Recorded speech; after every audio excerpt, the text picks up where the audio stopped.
నమస్తే అందరికండి. నేను శివపార్వతి.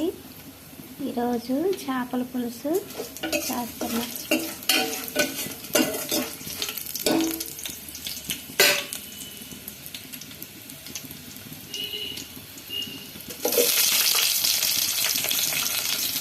ఎండు చేపల పులుసు అన్నమాట. ఎండు చేపల పులుసు అనే కన్నా కూర నచ్చుతుంది, అంటే ఎక్కువ కూరే ఉంటుంది.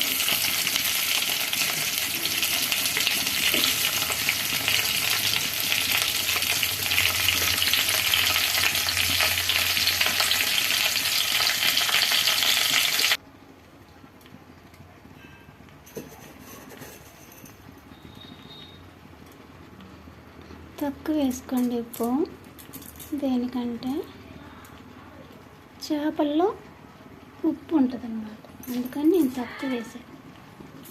చేపల్లో ఉప్పు కూడా ఉంటుంది, చూసి వేసుకోవాలి. కారం వేస్తున్నాను.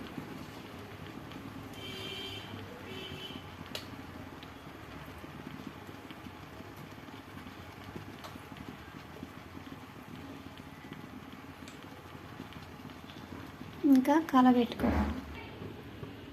ఎగరేసాను. ఇప్పుడు కారం అవన్నీ కలిసే వరకు ఎగరేసాను. ఇప్పుడు గంటి పెట్టి మొత్తం కలబెట్టుకొని, ఇది చిన్న మంట పెట్టుకొని మగ్గిన తర్వాత అప్పుడు కొంచెం చింతపండు పులుసు వేసుకోవాలి.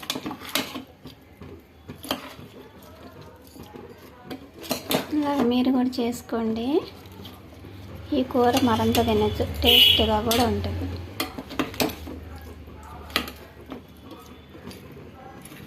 కూరగాయలు తింటే మంచిది అంటారు. కూర ఎక్కువ, నేను నూనె తక్కువ వేసాను.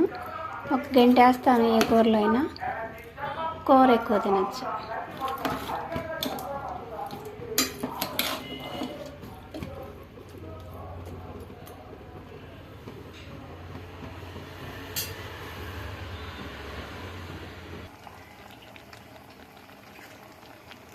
కొంచెం కారంతో చిన్న మంట పెడితే ఇలా ఉడికిందండి. దీంట్లో చింతపండు పులుసు వేస్తాను. నేను 4 రెబ్బల చింతపండు పులుసు వేసాను.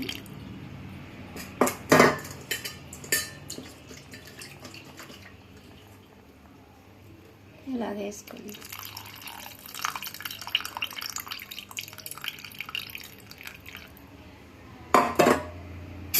ఇంకా ఇది మంట పెట్టి ఉడకనించుకోవాలి. పెద్ద మంట పెట్టేసి ఉడకనించుకుంటే సరిపోయి. దీంట్లో బంగాళదుంప ముక్కలు వేసాం కదా, అవి కూడా ఉడుకుతాయి.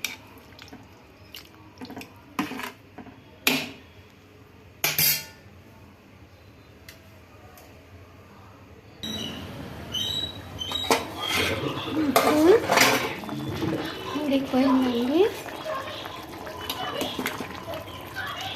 ఇంకొంచెం నీరు వెలిగితే ఇంకా కూర రెడీ అన్నమాట. అయిపోయింది పులుసు.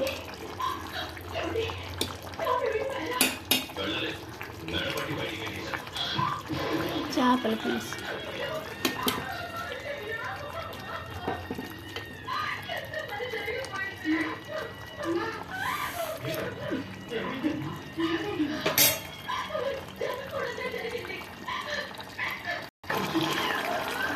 చేపల పులుసు రెడీ అయిందండి. ఇంకా స్టవ్ ఆఫ్ చేస్తుంది.